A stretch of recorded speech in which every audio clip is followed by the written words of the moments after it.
জুলাইয়ে যুবকরা, যুব সমাজ, যুব যুবতী, তরুণ তরুণী রাস্তায় নেমে তোমরা কি স্লোগান দিয়েছিলা যে আমাদের হাতে বেকার ভাতা দাও?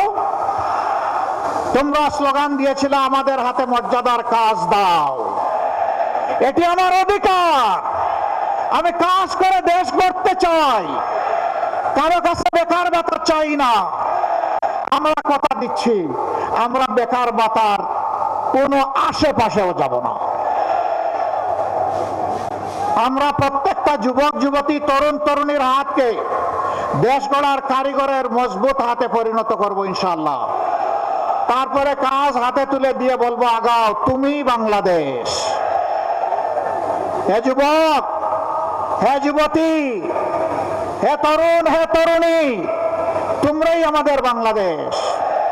বাংলাদেশ নামের একটা উড়োজাহাজ, সেই জাহাজের ককপিটে ক্যাপ্টেন হিসাবে তোমাদেরকে বসিয়ে দেব। সেদিন আমরা থাকবো তোমাদের পিছনে প্যাসেঞ্জার সিটে ইনশাআল্লাহ।